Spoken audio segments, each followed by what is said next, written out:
We've got a fair old amount to get through today as ever, so let's go on to the slide where I can talk you through what we're going to do.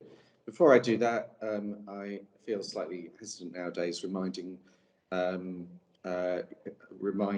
you all about how you contribute, but here you are. You can contribute in lots of ways, please do. We are trying to run these things ever more as a conversation. We've got some surprise guests joining us today to help us have some of that conversation, which I'm looking forward to seeing. I think the metaphor might be a reunion concert, but I'll leave that slight teaser with you to see if you can guess what we're going to talk about in a bit. Right, it will have not escaped your notice that both hospitals remain under considerable pressure. And so we're going to start off this morning with a focus on discharge. I want to say a couple of things by way of context. The first is, this is not, I mean, you sometimes feel, particularly when you're working in your own hospital, that you're the only one experiencing a problem. This is a national issue, and one of the reasons why we wanted to bring it forward to you today was because it is a national issue, and we'll play out. Palmer and Faye, our two coups, will talk a bit about the work that we're doing in that national programme, but also a little bit more what we're doing locally. The other message, I think, is going to come pretty strongly from our patient's story. Who the patient is a former nurse from NGH, now retired, and it points out that although there's a lot we need others to do to help us, there's also a fair old amount we can still do ourselves. So a really important part of our conversation today, and I'm really grateful to Faye and Palmer for leading it. National Staff Survey results. So Mark's going to take us through that and talk a little bit about what makes the difference then. And that will give us our second video of the morning and a chance for our special guests to come and tell us how they have been on a journey. Then a bit on green strategy. I know many of you are actually really passionate about making the hospitals more sustainable environments. And let's be honest, we don't start with a strong estate in that regard. A state that was built 50, 60, 70, sometimes more than 100 years ago was not built with net zero carbon in mind. It was built for a purpose. And we are on that particular journey today, but we're also on it as a system. So Stuart's going to talk a little bit about what we're doing on that regard. Finally, Emma and colleagues will come and talk about Brew Buddy volunteers, and I'll come back to that in a bit. And then I will conclude by, before we go to questions, addressing car parking and what we plan to do about that. So that's us for today. And without further ado, I'm now going to hand over to Palmer to lead us into the conversation around discharge. Over to you, Palmer. I think it's probably me, Simon, if that's okay. Over to you, Faye. Sorry, that was completely my fault. Over to you, Faye. No worries. Thank you. I think so a big thank you to everybody, because we know how busy our hospitals have been over the last year, but definitely under immense pressure over the last couple of weeks. And the reason for that is we're seeing a very high number of attendances come through both organisations, but also our COVID numbers have really grown across the hospitals as well. And that basically causes lots of disruption, actually, in terms of trying to marry up patients in the right beds. So we know it's been really tricky for you all. And as I say, we're really grateful for the efforts that you put in every single day to keep our patients safe and to keep patients flowing through our organisations. So back in January, we were approached by the national team to be part of a national hospital discharge programme. And we were really excited to be part of this programme because it gives us huge opportunities. It gives us opportunities to learn from other organisations and also to gain some support to take some of our initiatives forward. So the programme's made up of 4 work streams. There's the hospital only work stream, which we're part of. There's something called interface, there's community healthcare, and there's also adult social care. And what's really exciting about this programme is that it enables the whole system to come together to look at how we discharge patients from our hospitals, and also helps us to focus on the best outcome for our patients as well, because we don't always get that right for patients, and we'll hear that later on in the story. So it's really important that we look at this from all angles of the system to make sure we're doing the right thing for our patients. We've also got a significant challenge ahead of us as we try to work through our elective care programme, because we know we've got lots of patients that are waiting for us to have their operations. So it's really important that we get discharge right, and that it's one of our top priorities over the next few months, certainly as we head into winter. So there's lots of things that we're doing at a local level at both organisations, and I'm going to hand over to Palmer now, who will just give you a flavour for some of the excellent work that both sites are working on and achieving at the moment. Thanks, Palmer. Thanks, Faye. So I'm getting a bit of weird feedback, man, so hopefully everyone can hear me.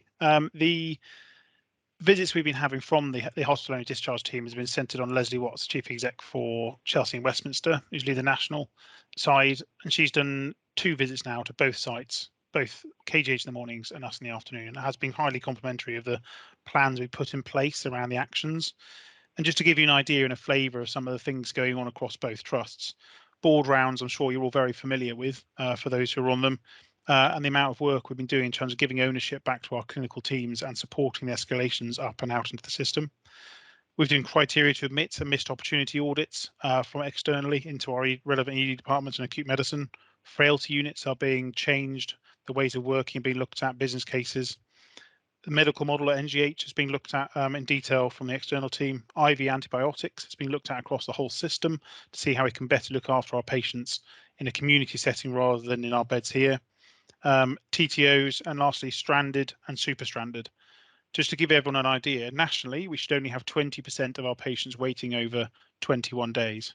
Sorry, 5% of our patients waiting over 21 days. At both sites, we have more than 20% waiting over 21 days. The whole number for people over 7 days should be 20%. So we are largely out of kilter.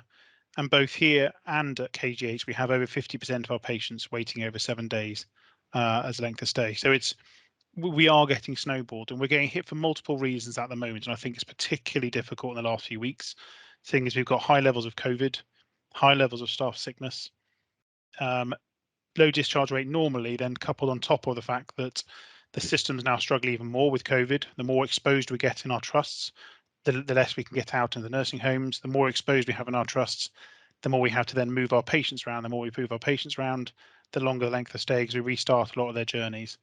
So we are compounding a lot of things going on at the moment, which we've only seen in isolation through the last kind of 18 months, but now is happening all at once. And I appreciate it is extremely difficult for people. We are trying to do everything we can on a daily basis, but also working both as a group and as a system to see what we can do in the longer term. And we shouldn't get away from the fact that actually, yes, there is a lot we can do as a system, a lot we can do through our pathways. But as Faye said, there's a lot of own goals we're doing. I think this patient story really talks through some of the particular issues we're causing around some of the experience side of it, as well as some of the kind of the hard change facts we need to do. So in summary, there's a lot of support coming in from external, a lot of focus internally been put on this, and it is absolutely the priority at the moment, let alone going into next winter, because we want to make sure we give our staff the best chance of coming to work and leaving in a less stressed state. And key to that is making sure that we get flow through our trusts. So I think it's a good opportunity to probably just move on to the staff story, sorry, the patient story, and then we can circle back to some of the actions we're taking. Hello, my name is Katrina Labram, and I've been invited to come and talk to you about my recent discharges from Northampton General Hospital. Before I go any further, I'd like to say that the care I received whilst an inpatient was second to none. And also, having worked as a nurse at Northampton General for over 30 years, I do feel it's very disloyal for me to say things that are negative about the trust. But I realise that the only way the trust can learn and develop is if people are honest. I was admitted twice during August and September with COVID pneumonia. The first admission was to Beckett Ward, where I stayed for approximately 12 days, and the second was to Hawthorne, where I was an inpatient for about 6 weeks. I believe that the issues surrounding my discharge were the same from both wards, so I will put them together, basically. The main issue, which, as I'm sure you're all aware, is waiting for your medications to be brought up from pharmacy. As there's no visiting on COVID wards, you can't ask your relatives to come in to collect you until everything is ready on the ward. My son booked 2 days, both days that I was due to be discharged from work. As an HGV driver, he doesn't get paid if he doesn't work. So he sat around all day, and I wasn't discharged until late afternoon, early evening on both occasions. So he lost 2 days' money. Once my tablets had arrived on the ward, nobody actually went through them with me. I wasn't told. I knew that I'd been put on a Pixiban, but I wasn't told how long I had to stay on it for, whether it was just the month that they'd supplied, or anything about my change of medication. I was discharged both times on home monitoring, which I found to be very, very reassuring. The transition from hospital to home, especially after a long stay and being so acutely ill, can be quite intimidating. The nurse who came and bought me my home monitoring equipment was very good. She went through it all with me and ensured that I knew what I was doing with it, told me what time I was to take my recordings and how to input them, and that the company supplying the equipment would contact me at a certain time the following day to set it all up for me, which they did. They were very, very helpful, very, very patient, and stayed on the phone whilst I did the first set of recordings and put them into the system. It's very reassuring to know that you have somebody that you can contact up until 9 o'clock at night, and I was assured that if I felt unwell after that time, just to send for an ambulance and it would not be an issue. In fact, on my second admission, I was 30 minutes late putting my recordings in, and they contacted me to see if I was okay. The only thing I would have found helpful with the home monitoring service was if somebody in the team could have been a prescribing practitioner, because my blood pressure following my first admission fell steadily. I was on 3 lots of antihypertensive medication when I was admitted, and they were unable to advise me whether to stop them, continue them, so I had to contact my renal consultant for advice on what to do with my medication, and thankfully I am still now on none. As I said previously, the transition from hospital to home can be very intimidating, and it was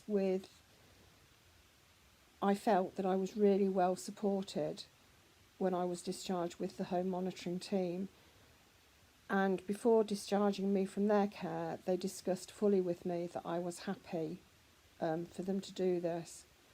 Thank you for your time. Thank you. So a really important story there, I think, from Katrina. And just before we go any further, I want to thank her for sharing her story with us, particularly because she's a former staff member at Northampton. But I thought we ought to, so Katrina, wherever you are, thank you. We're all glad you're doing well. But I thought it would be important to offer Debbie, Palmer and Fiona and Faye just a chance to reflect on what they saw and heard there from their point of view. Do you want me to start, Simon? So I think the two main themes from this. One is obviously our internal processes. But the other part is also just the consideration around the experience of both the patient and the family and being able to pick up. I think we often look at the system, as I said in my last comment before I finished, and point the finger as saying a lot about pathways, but actually there's a lot of things we can get right internally on pathway zeros and actually just getting patients out a decent hour of the day.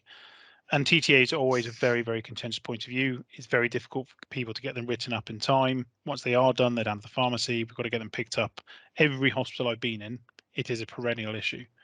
However, that doesn't stop the kind of the issues. You then start to hear the patient talk around the family member, the HGV driver, losing time, and everything else. So for me, it's really disheartening to hear that we have given people that experience when you think, you know, we've done all that good work in terms of getting them home, but there is opportunity. And I think it's really good that we have patients who are happy. I know she's an ex-staff member, who are happy to speak out about it so we can learn. And I think that's really important for how we move forward with patients' voices at the front of that.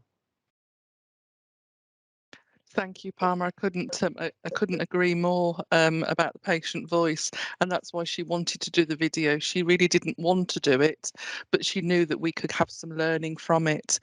So I like Simon, want to say thank you to Katrina because it was very brave of her to do it, and it was a real life experience and reflection of how she was, considering how acutely unwell Katrina was at one point.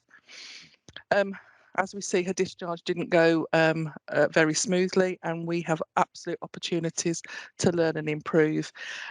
She knows as a frontline worker what it's like to get the TTOs ready and waiting, so she knows. But again, we need to start learning and improving.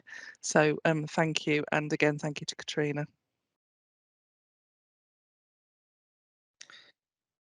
Thank you very much.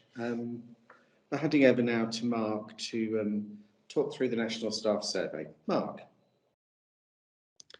Hi, thank you, Simon. And good morning all. It's great to be with you again this morning. So my role this morning is to take us through the staff survey results. So our national staff survey results were published last week, as colleagues would have seen. Both Heidi and Debbie wrote out with regards to each hospital sites, there's particular results and some themes around those. But I wanted to take this opportunity to share some high-level feedback with you. I'm just very conscious that Tracy in the NGH briefing yesterday gave a more detailed analysis of the NGH perspective, and at the Let's Talk event this afternoon, a similar will be undertaken in Kettering with Debbie and Paula. So I don't want to duplicate anything that colleagues have said, but equally we couldn't have this briefing session without talking about our survey results.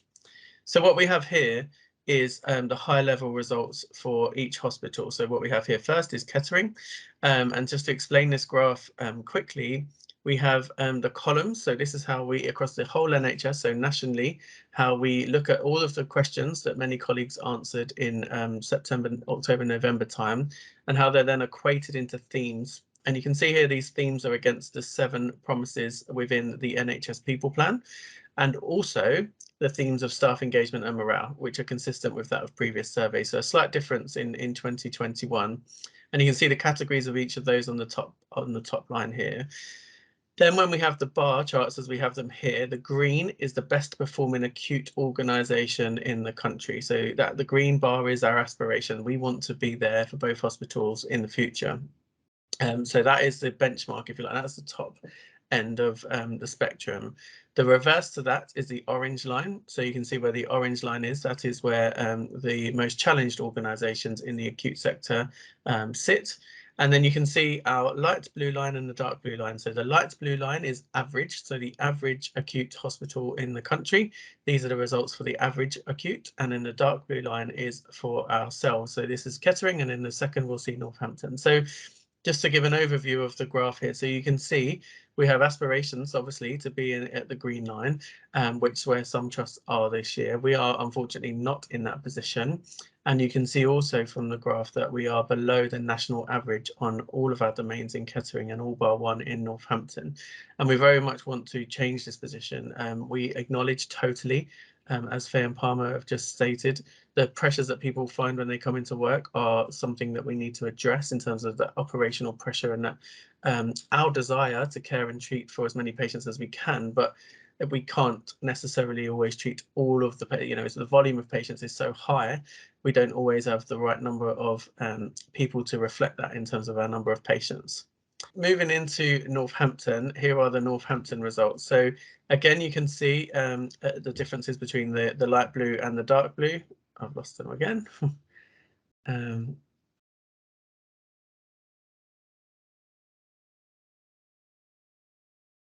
Here we go. Okay, so going back to the survey results, so you can see the disparity between the two.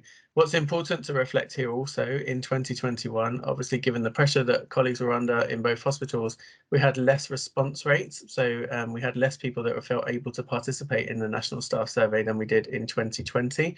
And that's consistent at both Cross Kettering and Northampton. And of course, we want to hear from you as to what we can do differently as we move into 2022, and the survey that will take place at the end of this year is how can we provide more time accessibility for colleagues to complete the survey. I am mindful of the fact that it is very much electronic now predominantly, and that can cause challenges for people, given, as we've already expressed today, the pressures that people find themselves under in their day-to-day work, and then the ability to find that 10 to 15 minutes is not always as easy as obviously we'd like it to be. If I could take the next slide, please. And a little bit about the themes from what the results tell us to date. So if we look at our results as they stand at the moment, we have areas that we could definitely improve upon. They centre around team working, and they centre around how we value each other's contribution. So how do we value our contribution as teams and as individuals, and how do we share our objectives and therefore our motivation to complete a certain number of tasks? How do we respect and treat one another, and how do we show compassion for each other is really important as well. And that's something in the staff survey results that tell us that we don't always find that as we would like it to be at the moment, in terms of how we ask one another to undertake tasks or duties, or indeed that thank you if we do go above and beyond, which a number of colleagues do on a daily basis. There's also some comments in the staff survey clearly about reward and recognition. So the way in which we've undertaken this corporately has changed during the pandemic, but what we really hear from people is how can we acknowledge the difference that we're making on a daily basis, and how can we recognise colleagues' contribution to that more frequently, both at a corporate level but also at a very local level. So in our own teams and departments, how do we reward and recognise one another? We've also got some comments with regards to leadership and management, and they centre again around objective setting. Are we clear what we're here to do and what we're aiming to achieve? Do we hold each other to account for them? And really importantly, really loudly within the feedback today has been, well, not just today, but in the results, sorry, is how do we collectively improve and innovate our services? So we know that those of us that work in each of our services probably know the best way to improve them. We absolutely do that, but how do we do that, and what methodology do we enable that to happen within? It's not always easy perhaps to get our idea to come across. We work in a huge complex organisations, but these things can really make a difference to the way in which we feel. We don't want to come in every day and see the same mistakes happening if that is the case, because we know we can make a difference to that and improve and innovate that particular service. We also, as I say here, we want to hear in terms of, we don't have the feedback from the qualitative results from the staff survey yet. We're waiting for our national staff survey provider to give those to us, and they're the thematic reviews. So they give us the words in which you used. So whilst we have the scores and we have those benchmarked nationally, what we're waiting for is the words that colleagues were put across in their commentary as to why they felt that particular way. So in absence of that, clearly what we're doing is cascading the results at the moment. Also locally, as I've already mentioned, in both hospitals, having a more detailed conversation about what it is that we can do. There will be very much some local action that we can take, and also some corporate action we can take, things such as objective setting and so on and so forth, appraisal processes. There are things that we can do, but equally there's some things that we need to look at locally and across the system. And of course, Simon will talk about some of those later in specific reference to car parking and indeed expenses. We've also adapted our quarterly People Pulse survey this quarter, in order to take into account that in terms of advocacy, we have scored lower on that this year in both our national staff survey and our pulse surveys, as to whether or not we would recommend friends or family for treatment, or indeed whether we'd recommend our organisation as a place to work. And what we would like to understand within the pulse survey is what actions, ideas, innovations, as I've referenced earlier, could we introduce to change that? What could we do about those specific items? So I'll come on to the next slide, which talks all about the People Pulse. So the People Pulse was launched on Friday. So I'm just trying to remember my 1st of April. So it was launched on Friday. To date, and this morning I was informed we have 7% of colleagues that have completed this already. So that's fantastic. In just 5 days that people have found the time and had the opportunity to complete the survey. And as I say, we really want to, and we really have asked questions around advocacy. We shared the results in our February briefing from the January Pulse in terms of some positive contributions that people had around teams. But given that advocacy was an issue that was raised in January, we really want to understand what we can do differently about that now, and then hence the reason for the more expanded question in this month's Pulse survey. It's really important for us to understand what we could do differently. It's also really important for to understand what is happening and what's going really well at the moment. So where we have seen improvements or things have changed or people have felt positive about their particular service or experience, it's really important that we're able to reflect on that and learn from that in terms of what happened in that particular place and how can we potentially cascade that into other areas in which we work within. So on that basis, what I'm hoping now will happen, whether or not we have the sound is another matter given the technical issues that we have. But if you remember, in February, I asked for colleagues to come forward with regards to sharing their experience and how things potentially had been challenging for them, and then what improvements they have made and how could we cascade that? How can we demonstrate advocacy for our services? And very fortunately, I was lucky enough, along with Stuart, to be as part of our walkarounds and our check-ins with colleagues. Stuart and I were asked to visit Lamport and Twywell Ward in Kettering a couple of weeks back, and the story that I saw there, having obviously worked in Kettering for a long time, was phenomenal. And so we've asked the team to share that perspective as to what has changed for them, and we're about to see that video now, I believe. I think because this was one of the oldest sites of the hospital, it was not careful. It was so dark. It was having this horrible yellowish color. There were no lights at all. The windows were mostly black, so you couldn't see anything, not even the garden that we have outside. So for patients that were coming for the next step initially, before getting discharged, it was so depressing. None of them wanted to be here, none of them felt that this was welcoming at all, not even the staff. None of the staff wanted to work here, including myself before I became part of the management team. When people come to the ward and there is staff shortage, the patients are under your care and you have to ensure their safety. But if you are understaffed, sometimes it's really difficult. We were the only ward that didn't have any permanent staff at all. We had like a 2 years agency contract, basically because people kept leaving. It was a really bad environment. They didn't feel supported. The management team wasn't enough.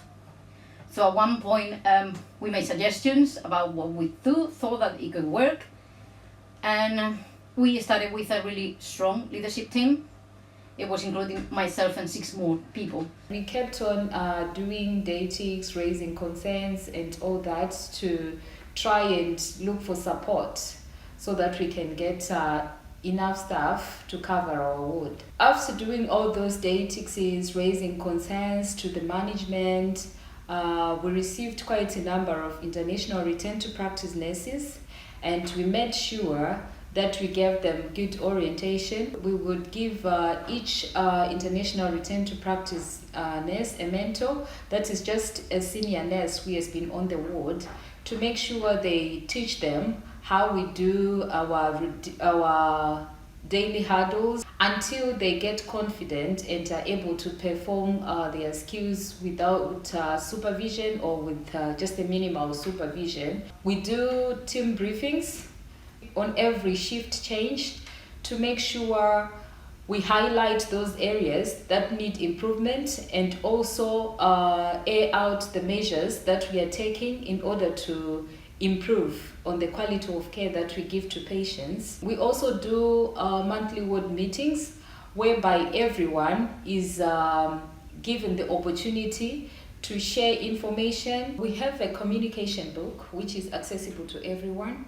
So if you've missed out on a meeting or you've missed out on a briefing, you can go through the book and read the notes that were taken, the minutes that were taken on that briefing or that meeting, and so that you can be equipped and be on board with everybody else and know what's going on, what's happening in the ward. All staff, they are encouraged to raise concerns and also to report incidents, so that not because we want to reprimand them or what, but just for everybody to learn from those errors in order to make plans, like action plans, so that we don't get those errors being repeated all the time. We went to the Dragon's Den to get some funds for what we thought it was dementia-friendly environment, to get the walls done, to get murals, to get the skylights. We have new massive glass doors that close the bays. So because with all the refurbishment, that was one of the initiatives, so that led us to isolate a bay if needed, in a way that you're not compromising the rest of the ward, the staff or the relatives. We trying our best with them. We're trying to keep them occupied. I had to say that COVID restrictions have been really challenging in terms of doing things with them, but we're getting there. We're getting there. We're getting a really cool culture in terms of work. The management, they do value all the information that is shared by everybody from the team. When you have a team and everyone has got a point, if you put those points together, then you have you improve. But if you are just a management and you are like imposing measures to people without involving them, people may not even implement the measures. So we tend to value all the points that are given by staff. I think you're not getting things if you don't ask for them. I think if you got an idea, you should just go for it, ask as many times as you need to, because it took ages to get it here, but we got it.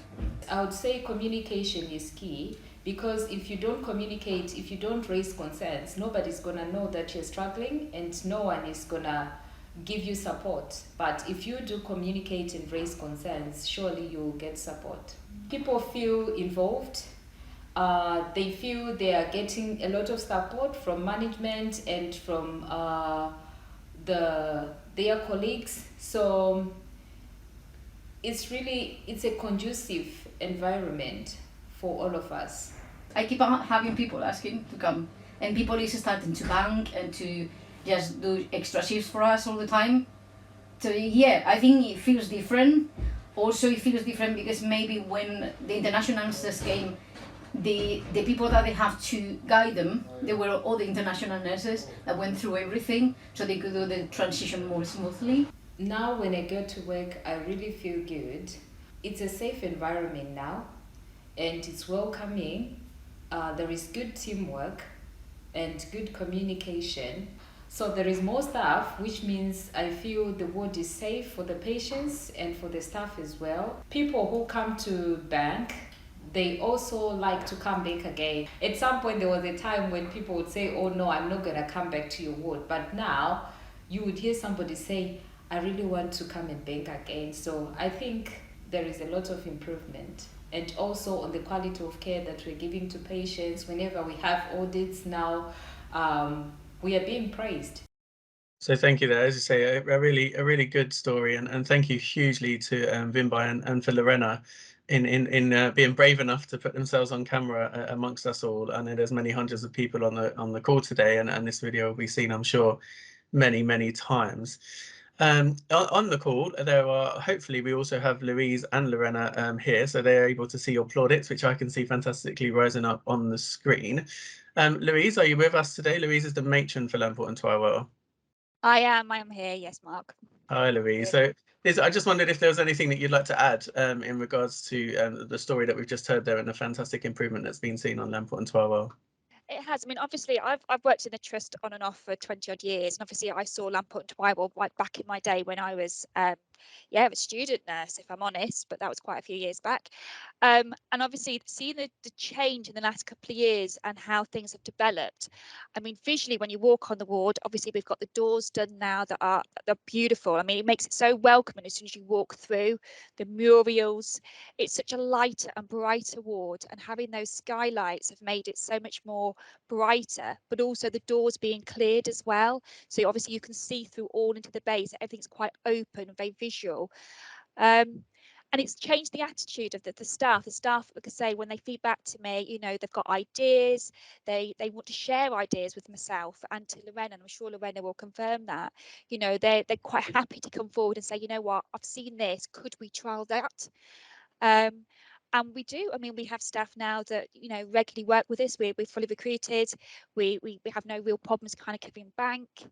You know, it's a very, very different ward. And as a matron, obviously, Alice was obviously matron now, but she was previously the ward sister of Lamport and Twywell. And obviously it was her and Lorena and the team that went to Dragon's Den, and it was their vision to sort of do that. So I can't take any credit for that element, I will say. But obviously, since coming in since last year, you know, you can see the difference. And like I say, they're very much about communication, sharing their ideas, the daily briefs they do, and their safety huddle. I mean, Lorena's a credit, you know, as a ward sister, and all the band sixes. Like I say, it's lovely to be a matron, and I'm so proud of them. Thank you, Louise. That's really great to hear, and it's really kind of you to share those words. I think that the one thing that people are probably wondering on the call, because some people will know about Dragon's Den and some people won't, is exactly Dragon's Den as you referenced. And I wonder, Lorena, if you're able to come on and to give us a bit more flavour as to why we're seeing Spice Girls on our screen and the process that you went through in order to obtain some funding for the ward, which is what's made such a transformational change in the environment. So Lorena, are you with us? Yes, I'm here. The star of the video, along with him. Over to you, Lorena. So thanks so much for all the praising. Yeah, well, actually it was, to be honest, it was Alice Chalmers' whole idea about it. We did a brainstorm about what we thought that we needed. And then Alice Chalmers came with the idea of, let's do Spice Girls. But in a way that they were all the Spice Girls with the needs of the patients that we were currently having at that moment. So I'm welcoming you, all of you, to have a look to our lovely YouTube video and our whole performance. But yes, we actually did our best. We tried to show them what they were living with and explaining, and also giving it a little bit of humor moment. I know that some people's got still in their minds the ginger spice. Alice did a brilliant job, and fortunately, people voted for us, and we actually were won that day. We had funds enough for what we needed. And yes, those pictures is the before and the after. It was a moment of talking and a moment that our lovely all the Spice Girls, please go on YouTube and you can see us dancing and why we won. Yes, no, thank you, Lorena. I think it's for those of us that were in the audience, it will live long in the memory in terms of the Spice Girls and that whole demonstration and presentation that was given. And I think one of the things for me as I looked at the photo on the right-hand side was to see the vision around the skylights and to see the change in the ward environment. And then obviously when I saw you a couple of weeks ago, to physically see that change was really, really, really powerful. And I think it's, as I said earlier with our results as they stand at the moment with our staff survey, it's a really good demonstration of what we can do with perhaps a small bit of investment and some innovation and allowing ideas to flourish in our areas across both hospitals, which will be fantastic. I just wanted to close here because I know Stuart's going to talk to us all about being a green hospital, and say a massive thank you again to Louise, Lorena and Vimbai in terms of the video and everybody involved, Alice particularly in the Lamport and Twywell transformation. Thank you very much. And over to you, Stuart. Thanks, Mark. Yeah, and just to make a comment on that, that was one of the most inspiring hours we spent on a ward visit. We were made so welcome by Lorena and the work they done down there. You had so much confidence walking into that ward that you'd get the best care down there, and the staff were all on board. So yeah, great work. So yeah, green strategy. So I've got some excellent news and some positive news as well. You may be aware that the NHS has set some really difficult targets that by 2040, all our NHS buildings will be net carbon zero. So that's a huge task to achieve. Both hospitals now have green plans, and we'll get those out and more details out to you over the coming months. And we've also just approved a system green plan across the county as well. And there's many elements to sustainability and green, our green credentials. But what I'm going to talk to you today about is our resilience on gas. And the majority of our gas emissions or our carbon emissions comes from how we heat and how we keep our buildings warm and hot water. So to move away from our reliance on gas, it requires a huge amount of investment. So as Simon said, we've got some very old infrastructure across both our sites. And finding capital money to go and replace that is very, very difficult these days. So I'm really pleased we've got some excellent news. On both sites, we've got some really firmed up plans now. So at Kettering, we've already got the HIP2 enabling works for a new energy centre. So that's in design at the moment, and we're expecting that to land in 2023. So a whole new energy centre to supply our site. But at Northampton, there's been a very, very lengthy bidding process we had to go through. And we've been successful in securing £20.6 million over the next 2 years to go and replace some of those gas boilers. So at Northampton, we've got boilers that were installed in 1974.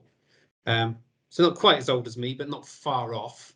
And of course, that comes with resilience problems as well. And it comes with high costs to keep them running and keep them safe. But the £26 million will allow us now to replace some of those boilers with new electric air source heat pumps. And I won't go into the boring details because I've been warned before, as excited as I get about engineering.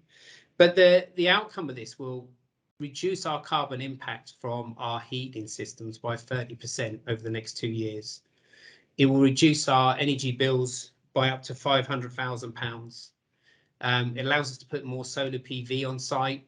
We'll put more LED lighting on site, and it moves us away from fossil fuels and gets us closer to that 2040 target of net carbon zero. It also has the benefit of setting us up for the next range of technology that will come out. So there's a huge amount we're investing here on both sites. And that sets us up for new technology. So when more money comes along, we're in a better position now to switch to that technology quickly and reduce our resilience on gas. We don't have all the ideas, so I would encourage, as Simon mentioned, if you have ideas for your services, please feed them back to us, because energy and sustainability is more than just carbon emissions from gas. There's so much more to this. So please feed back any ideas you have to us as well. But over the next 2 years, we'll keep you updated. But this is excellent news. We've got £20 million in the bank that we don't have to pay back, and it moves both sides towards our net zero targets. So I did see a comment come up there about EV charging points as I was talking. So if you can bear with us on that, we'll get more information on EV charging points as well. We've installed them at Northampton. We are in the process of working with a provider now how to set them up and allow you to access them. But there is more to come. So please watch this space and I'll bring some more information. The infrastructure at Kettering, that all forms part of the new energy centre, and that will set us up to then be able to deliver energy or EV points over here as well. So I'll pause there and take any questions. And again, please, if you have more ideas, please feed them back to me and we can help you support and get those ideas off the ground. Okay, we'll pick up questions at the end if there are some for Stuart. So shall we move on to the next slide, please?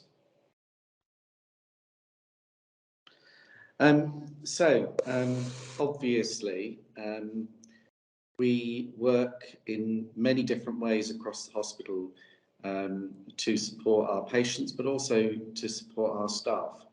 And I'm hoping that another fantastic idea that's been had can be talked about right now.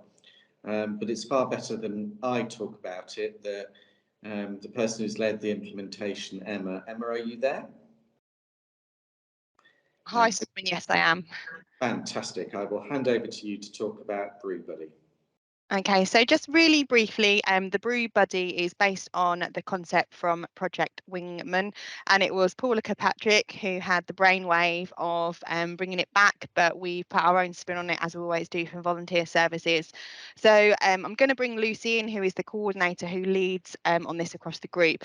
But basically, the principle is that it is a mobile trolley that visits both clinical and non-clinical areas, ideally twice a week, to offer our staff and colleagues a hot drink. It's served by a friendly volunteer, served with a smile, and just gives the opportunity for our colleagues to have a hot drink, just take a few minutes to talk to us, have a quick chat, and it's been received really well. So I'm just going to hand over to Lucy, who can talk a little bit more about the feedback. Thank you, Emma. As mentioned with Brew Buddy, it's such an amazing initiative which really promotes our staff wellbeing. So far, we've received such positive feedback from staff, especially on our busy awards, like ED, where staff have actually said to our volunteers that it's made their day, which is so lovely to hear. And this feedback's also been on social media. So I know a few of our departments, such as HR, have been retweeting about our visit and seeing the Brew Buddy volunteers and trolley, which is lovely. So I'd just really like to thank everybody as well for promoting Brew Buddy. And hopefully you will see us around. We're actually out today and tomorrow. So yeah, have a chat with the volunteers if you are out and about in the hospital today. Thank you. Thanks, Lucy. I'm sure I know you and Emma would welcome volunteers to support going around helping you do that service. So I think that's right, isn't it, Lucy? So if you're keen to... So definitely, if anybody wants to volunteer, wants to join in on a service, or even wants to donate to Brew Buddy, just get in contact with me and we can organise that. Thank you so much, both. And you can see the huge appreciation from people on the call about the service that you provide. But can I just ask us all to show our own appreciation in the inimitable Teams way? It's an amazing service. So thank you very much to both of you. Moving on to the last slide, I think. I know working in the NHS is hard for all sorts of reasons, and I know that many of you will be looking at changes to your pay this month for a variety of reasons.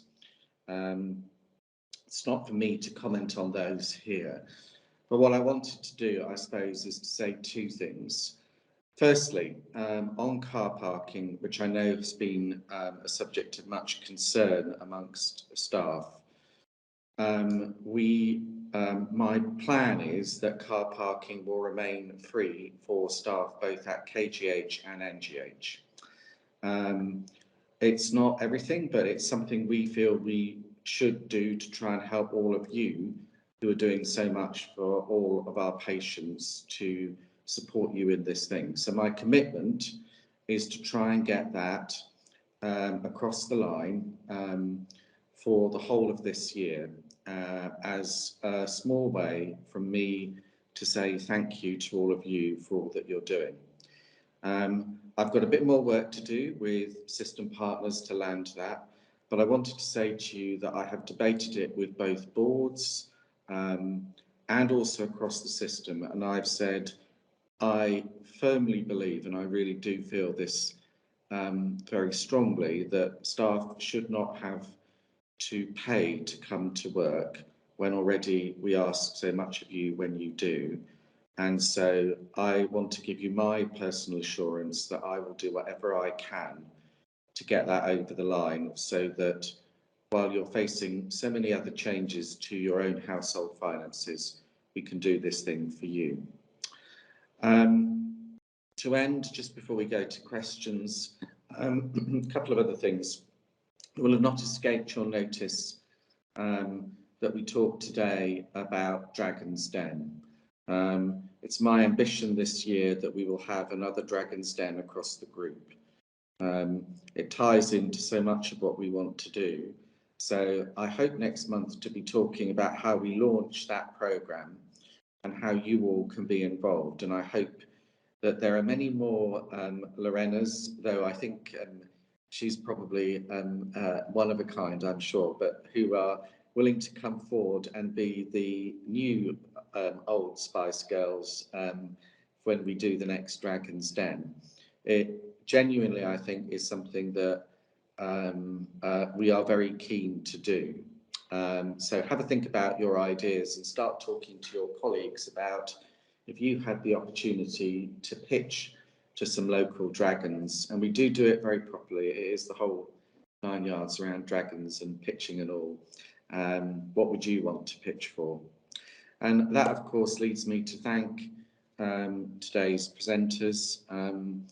Particularly like to thank Louise and Lorena for what they have done. Also to Katrina for sharing her story. It's often those small quiet voices that cause us to reflect most profoundly, and I hope we all take her story into our next phase of our discharge work. So with that, we will close. If there are any questions, I will just have a quick look on the chat.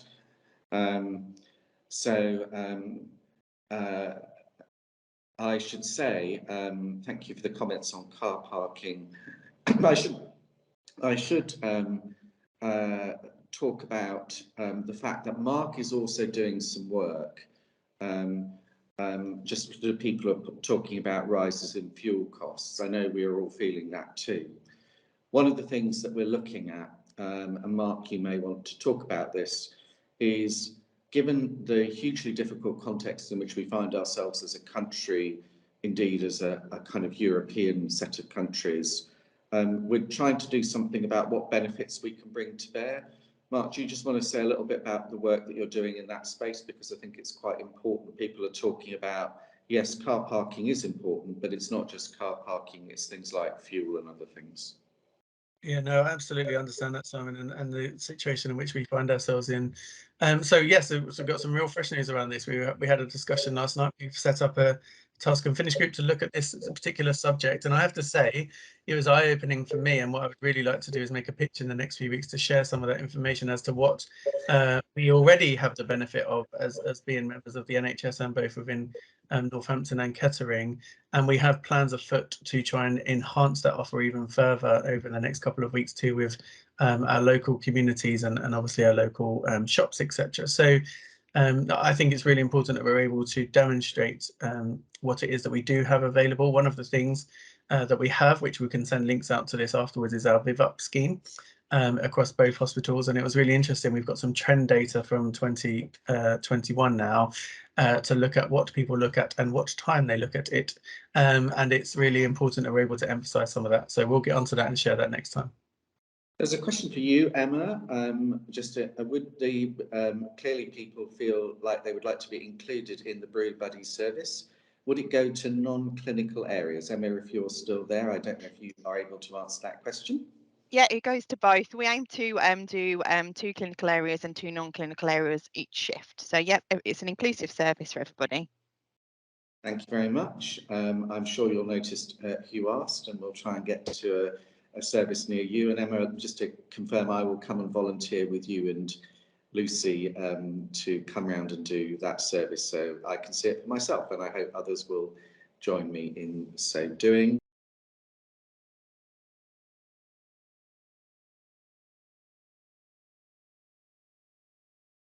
Simon, you've gone on to mute. Pressing the wrong button as I was trying to flip between the chats. Yes, really important point, I think, about our transport offer. We know that transport is not just about EV charge points, it's also about sustainable transport.